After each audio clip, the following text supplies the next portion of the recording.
Good afternoon, everyone. I'm so excited to be here with you for our next workshop. This is going to be workshop number 11 in session 3, and I'm so excited to introduce Ruth Ayers, who will be talking to us today about the moves we make for enticing hard-to-reach writers. Ruth's a full-time writing coach for Wawasee School District in northern Indiana.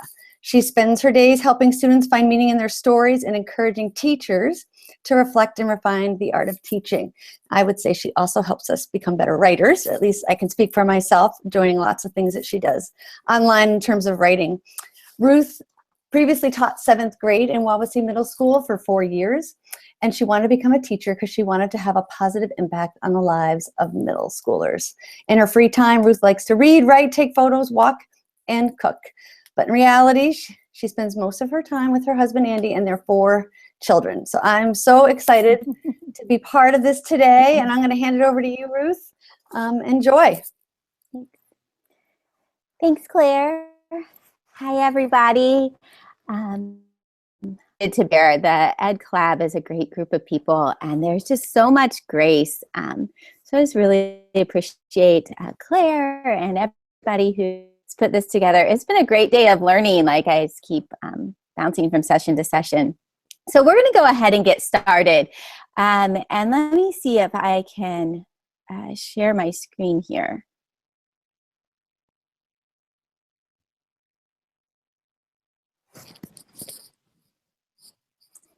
All right, so I think I've got a couple things I'm going to try to go back and forth for us so that we can,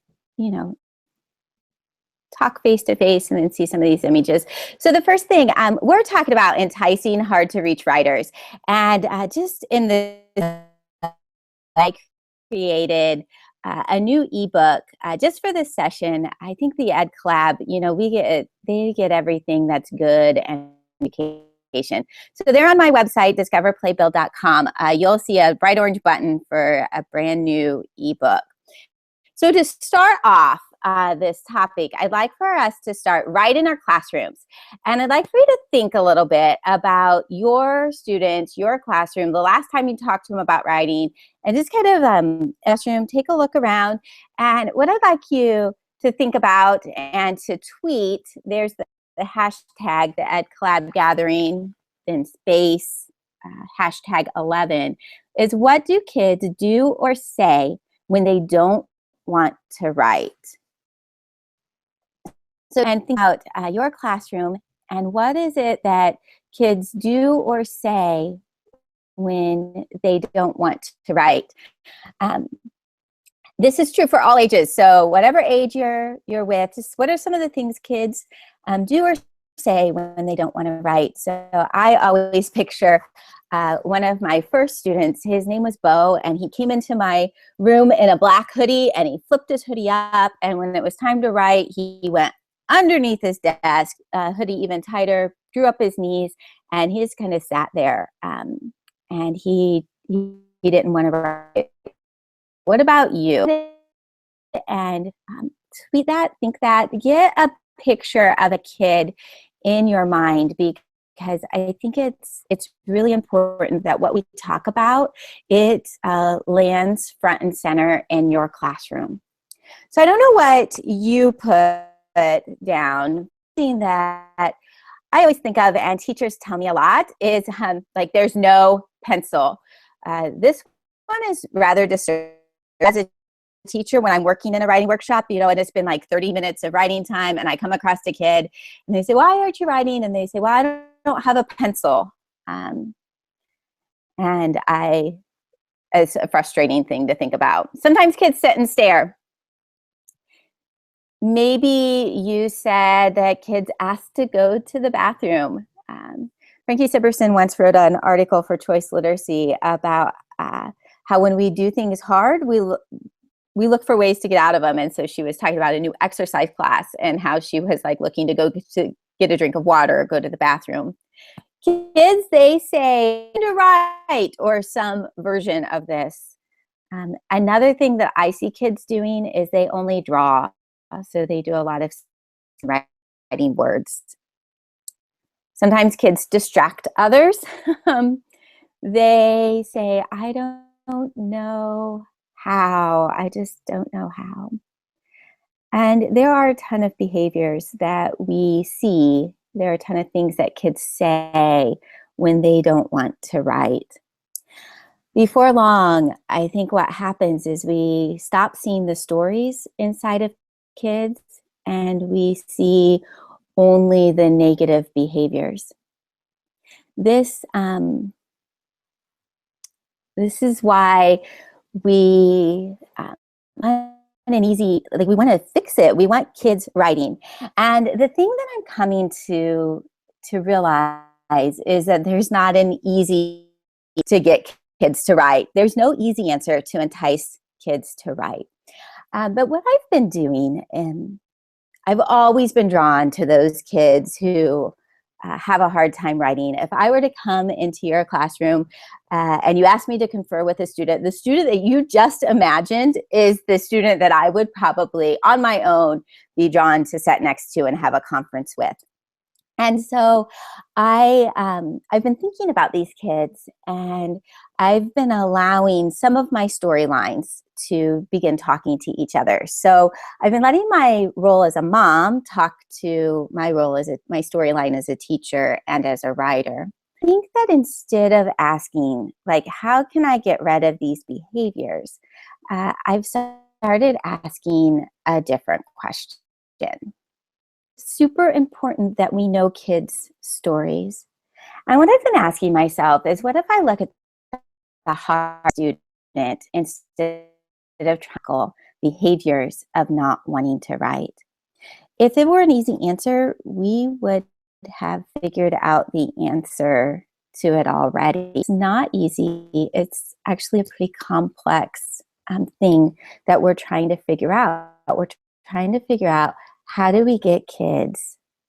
But it's not just about writing. We want kids to know their voices matter and that they have a story to tell that is important to share. I also want kids writing so that they know they can write their story in any direction they choose, so that the life they're living, they can become anything they want to be. I'd like for you to meet my people. So here are my kids, and currently we also have an exchange student named Marta from Norway who's living with us. Only Marta was originally from Eritrea, which is a tiny country in Africa.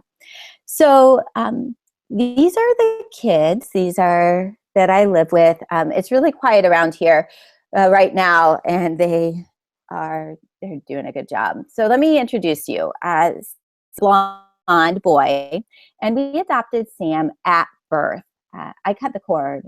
I held him in the birthing room. When Sam was 2, we adopted our daughters, Hannah and Stephanie, from foster care. Stephanie is the one in the glasses. She's 13, and Hannah's on her back. She's 15. Them when they were 4 and 6 from foster care. And then in 2013, we adopted our son, Jordan. He's the boy in the orange shirt there. Jordan was nearly 8 years old when we adopted him, and he had been in foster care since before he was 1. I understand more than just like a textbook definition of what trauma is. Just a minute. You can't see my slide screen sharing. Let me see if I can show a picture.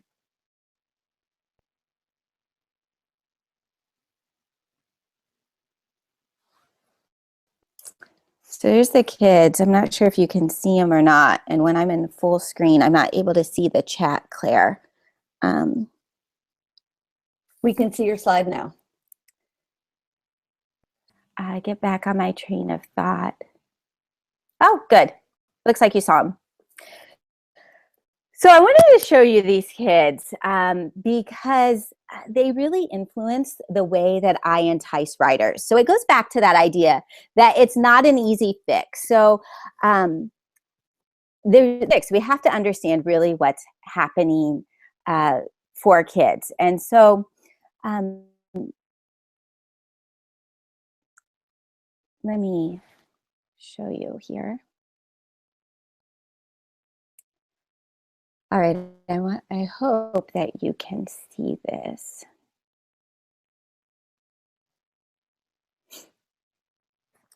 So kids who are nourished, they go out into the world and this is what they see. They see, it's bright, it's light, it's happy. People are happy, people are calm, people are friendly.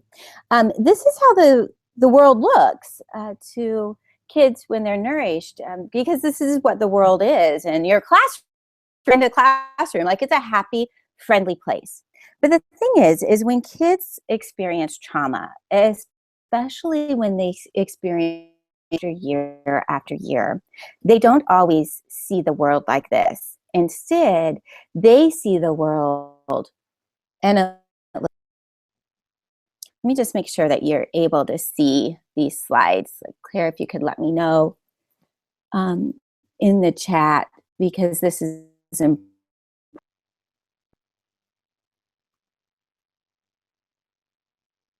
Okay, great. Kids are coming from hard places, then they see the world like this. It's a stark difference. And it matters the way we see the world. It matters whether we see people as friendly or as we see them as scary. And the picture there on the right is how a lot of kids in our classrooms are seeing the world. It's how the kids that my husband and I adopted from foster care, they see the world. And it has taken years of see like the world isn't a dark and scary place, that you can trust people and it can be a pleasing place.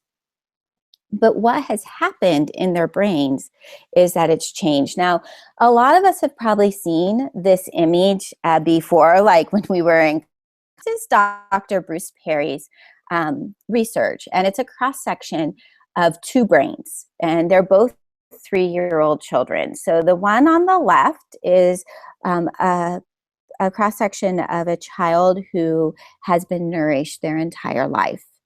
And the one on the right, a section of a child who spent their entire life in a Romanian orphanage. So they experienced extreme neglect. And the differences are stark. I mean, we can look at the size of the brain, we can look at the thickness of the membrane, but what I'd like for you to take a look at and just notice is the center part, the dark places there on the center.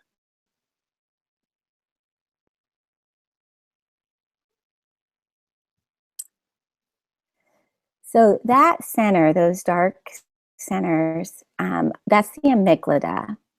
And the amygdala is the part of our brain, or the amygdala is the pair. It's the part of our brain that's the emotional control center.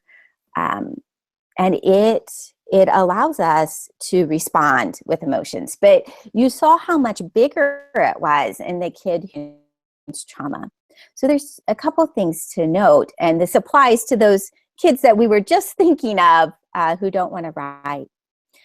First of all, the primary emotion that feel is fear. So they're feeling scared. It's back to that, the Bearstein picture, a dark. But also, you noticed how the amygdala was enlarged. And what happens to kids is they have these extreme reactions. We see it. We see kids, who we think they're just fine, and then suddenly they explode and they throw a chair and run out of the classroom. Or they to us and they become really withdrawn. It's because it's these responses to fear. So sometimes what's happening, if we remember, like we're asking kids to write, but we're asking kids who have had their brains altered by trauma, who don't trust, who are feeling scared, and who have really high, they're overly sensitive these overly sensitive reactions. And that writing is a creative endeavor. So if you think about like the Maslow hierarchy of need, writing and creativity is at the very peak of it. But the base of it is feeling safe. And until kids feel safe in our classrooms, it's really hard to entice them.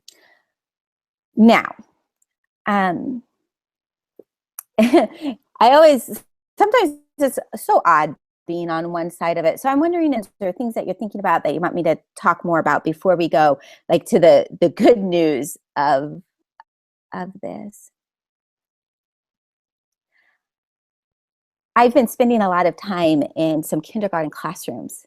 And what has really struck me is how there's so many more kids than what there were even 5 years ago with extreme responses. A lot more kids that we're facing that show up in our classrooms who I think that they just have some extreme responses. So it used to be, one or two kids, but now there's 3, 4, 5, 6, 7 kids who are coming from hard places.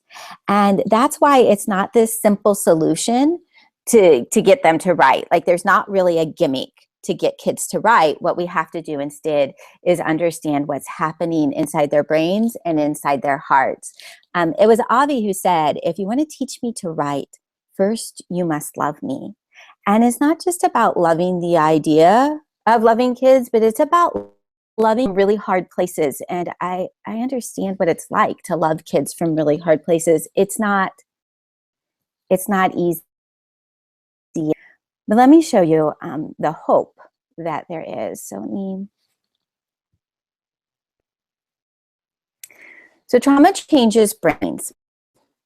More than a decade ago, our son Sam was born. So there he is.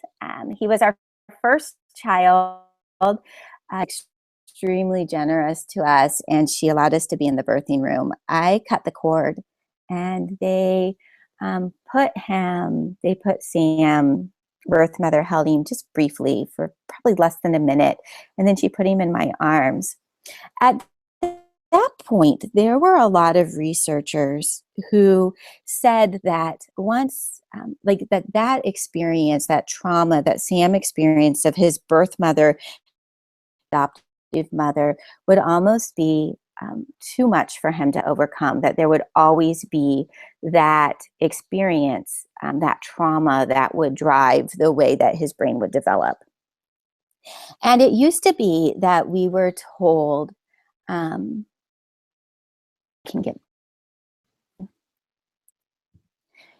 it used to be that we were told, and I know like when I was in college, and maybe when you were in college too, that what happened to a child before they came to school in those first 5 developmental years would stay with a child. And brain researchers used to believe that kids wouldn't be able to overcome when their brains were altered, like when those amygdalae enlarged, that wasn't something that could be overcome.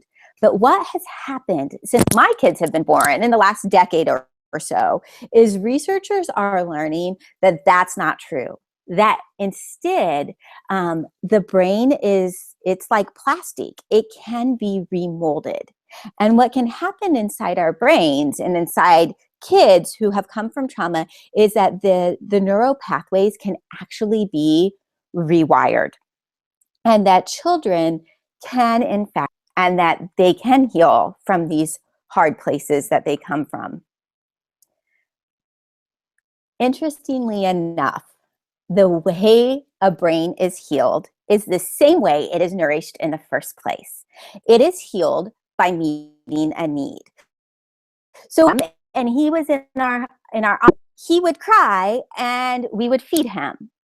He would cry because he changed and we would change his diaper. He would cry, he'd have a need, I'd meet his need. He would cry, he'd be hungry, and he would meet his need. It was as simple as that. It was simply, now kids like my son Jordan, who was in foster care before the age of 1, his needs were not always met. And because his needs weren't met, the trauma affected his brain. The same is true for my daughters. But by meeting needs, their brains can heal. And so scientists, they now know that our brains are more like plastic. In fact, they call it, the big fancy word that we really don't need to know as teachers, is neuroplasticity. But what we do need to know as teachers is that we can actually heal brains. We can help kids overcome these hard starts. And we do it by filling needs. Now, it sounds simple, right? Baby cries, fill a need. Baby cries, fill a need. But ask anybody with a newborn, they're going to tell you, like, more than likely, there's somebody watching this that had like 2 hours of sleep last night because they were up all night long with their newborn, with their infant. Like, it's not easy to fill needs. And I think that as kids get older, it becomes less easy because sometimes they're not nearly as cute, if we're really, really honest about it. So as teachers, we have kids coming to us that are from hard places, feeling scared, and they're not feeling safe. And when we're scared and not feeling safe, it's really hard to engage in a creative endeavor like, and they're not disengaging because they're feeling willful. They're doing it because from fear. I'm going to show you this next part. So let me share with you.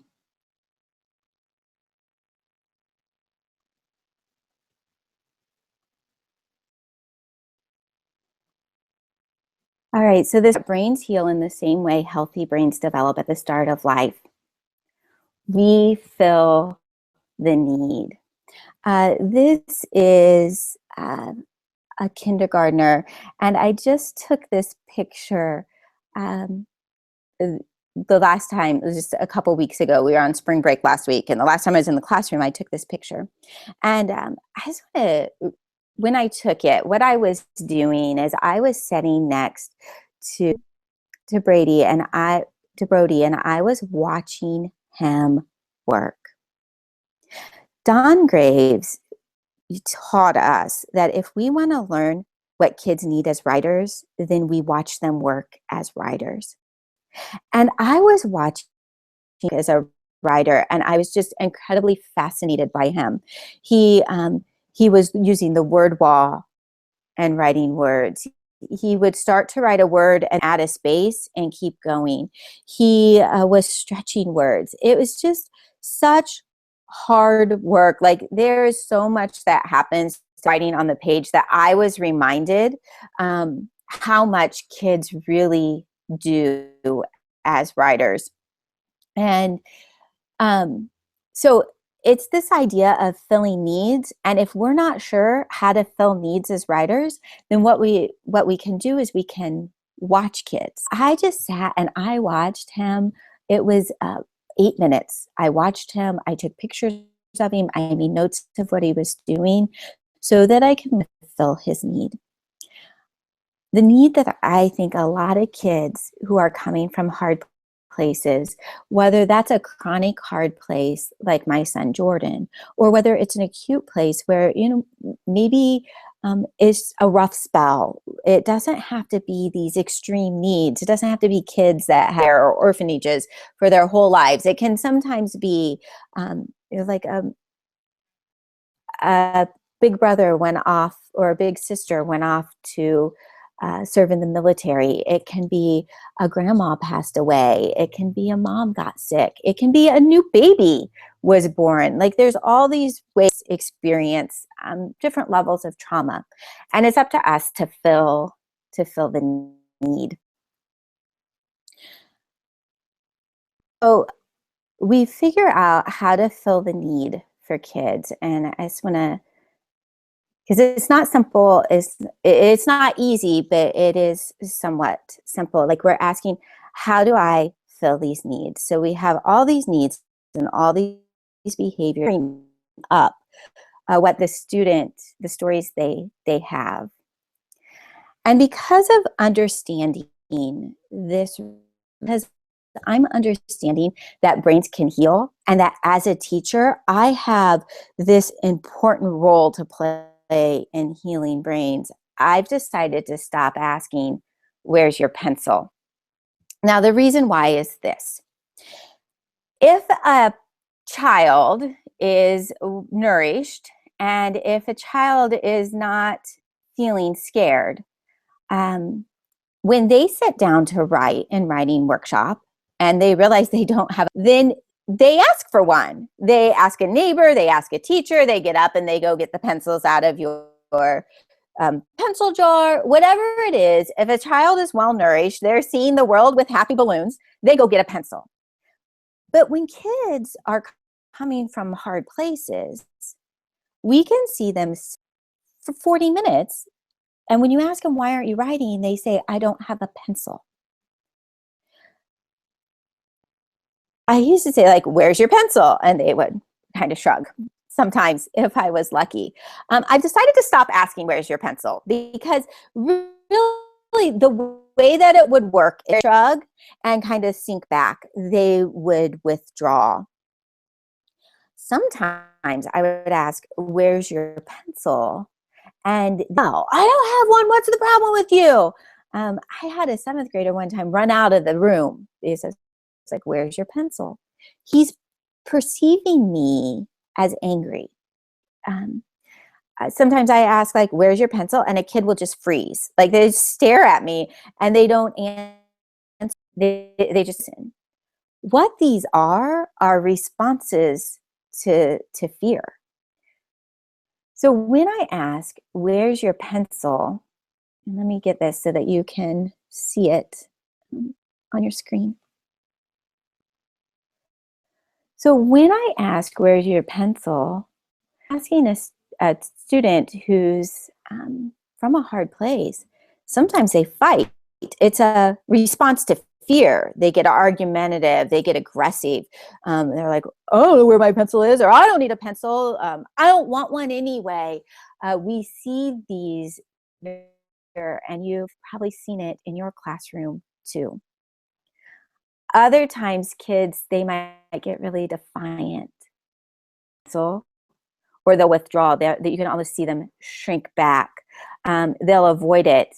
Uh, they'll like they've been writing, because then when you do the scan, you don't even notice that they don't have a pencil because they're pretending like they're writing. It's a response to fear, and it's the response of flight. Other kids freeze. They shut down, clam up, go blank. Really wide-eyed, and we can see in their eyes this response to fear because their pupils have gotten bigger, and they visibly shrink back. How do I fill these needs? Well, if the student doesn't have a pencil, I give them a pencil, and if you watch, what happens is I begin to take that away. I fill the need. As I feel the need, we see these behaviors begin to uncover the child that's behind it. Because what I want to see is the student. What I want to see is the story. And what I want that child to know is not just that they need to write during writing workshop, but that their voice matters and that they have a story to tell. That the only way I'm going to get this child to tell a story is if I fill their needs, beginning with making sure they're in a safe place. I have decided to choose good for what's best. Let me explain what I mean by that.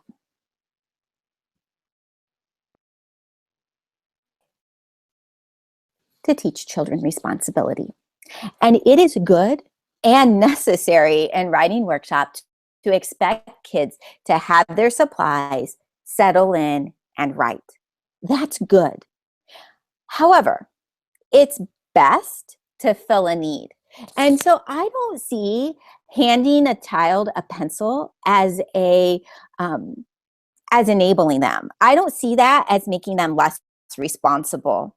what I see that as is building, just like when we have an infant and the baby cries and we change their diaper, or the baby cries and we feed them. Just because kids are older, when kids are older, not just because, but when they're older, they show us their needs in a different way. And if a child is sitting without a pencil, I'm going to fill the need. I'm going to give them a pencil. I'm going to settle in right down next to them and help them get started. This is important that that child learns they have a worthy story to tell. And they're never going to learn that if I'm fighting without a pencil. So it comes back to watching kids, watching what they need. They're really looking at what they need, because the need is not just that and being on task. The need is that they know their voice matters and that we teach them a way to get their voice into the world. Let me flip back to the screen, the slideshow. I hope that you'll join me, deciding to trade what's good for what's best, because really what needs to trump everything in our writing workshops is that we fill the needs of the children before us. I've really spent a lot of time thinking about whether it's necessary, whether it's essential that children write stories. And I've come to the conclusion that it's not essential. That there's all kinds of really healthy adults who don't spend a lot of time putting words on the page. I do believe that writing workshop is essential. It is critical. We need time for students, daily time, extended time for students to learn how to communicate their message, tell their stories, to learn how to voice their opinions. Kids, more than any other time in history, need to know that they matter. And also that just because they're on one path doesn't mean that's the path that they stay on. Because they're coming from a hard place doesn't mean that they will always be in a hard place. When kids learn that their voices matter, when they gain the confidence to share their opinions and their stories and their messages with the world, then they can write their stories any way that they want. This is why writing workshop is so very essential. I've been thinking and debating about to share what to say for us to understand. You see, I have my kids, and 3 of them from foster care. One of them, 13, she's in the 7th grade. And when we adopted her, she was in a therapeutic preschool for children who were ages 2, 3, and 4 with anger issues. I kind of liked not knowing that there were therapeutic preschools for children. Like that there are enough children in our world that there's a need for therapeutic preschools for kids with anger issues. My daughter Stephanie was in one. She spent the early years of her life experiencing chronic trauma, and her brain was altered because of that. We adopted her in 2008, and from 2008 until last August, we continued to fill her needs. And there are teachers and community members, kinds of people invested in our daughter Stephanie. This school year, she's went to another school in order to learn from very skilled professionals how to rewire her brain. And what we've experienced in the last month is the truth. Our brains are plastic and our brains can be rewired. And our daughter has done that really hard work. as a teacher is that there's kids who continue to be in dark places that don't know they can rewire their brain. That's why this work is so important that we can do during writing workshop, that we learn to fill the needs of kids, because when their needs are filled, then we begin to carve new neural pathways in children's brains, which is essential. The last couple years, trying to figure out how to communicate this idea that writing workshop is essential, and kids, we need to fill their needs. And what has come of it is I have a new book that's in production right now, due out in a few months, about enticing hard-to-reach writers. And the first part is all about what we've talked about here in the last few minutes, but the end of it is about 7 leaps of faith and 35 moves we can make to entice these hard-to-reach writers. So it's where, from understanding like what's happening in the brain and more of this theoretical side of things, to practical application in our classroom. And that's why I created the ebook that's there on my website, discoverplaybuild.com, for you to have time to get into all the nitty gritty, like those practical things, because I think it's so important that we understand where kids are coming from.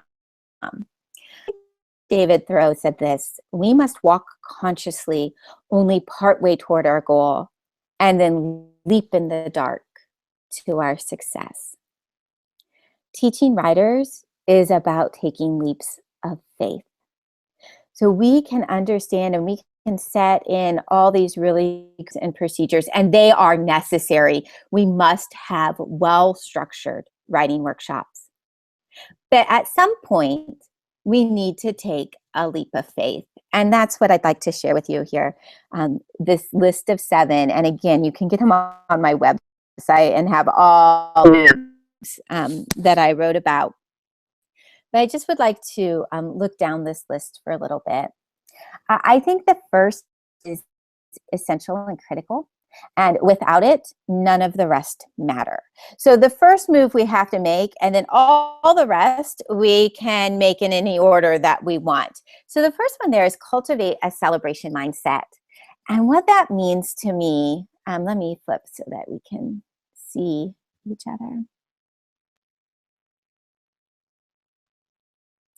So this cultivate a celebration mindset, what that means to me is it's that we are going to celebrate the small moves. My husband and I have been sharing a mantra about my daughter who's been walking a really hard path. And it's this: it is what it is. Like, it just simply is what it is. So if I have a student sitting before me and they mean 3 lines and then they scribble on the rest of their page, I have this mindset of it is what it is. And what can I celebrate? Like, that's the question. What can I celebrate in this? Well, I can celebrate that they wrote 3 lines. And you might faces in it and it doesn't make sense and I can barely read the writing. But you know what? They still wrote 3 lines. It's cultivating a celebration. As a book that I just wrote, it has a lot of stories of my own kids and the hard places they came. And it was great because I was going back and I was reflecting about the hard places, the hard walk that it is. It is not needs of kids from hard places. But the bottom line is, unless we are able to celebrate and see growth, we are. Call my editor, Bill, and I would whine, and I would think that he's going to say to me, like, that's it, you're done. No longer are we going to do this book. And instead he would say, keep going. And one time he said to me, Ruth, I really like the way you write about your family. Keep going. These things matter to the heart of a writer. And until we cultivate a celebration mindset, until we invest in kids and build their confidence, then it doesn't really matter the other leaps of faith. But they are there. I'm going to go ahead and put them back up, and then take a few questions or things that you want me to speak to. We can do that. Uh-oh, I think I hit the wrong button.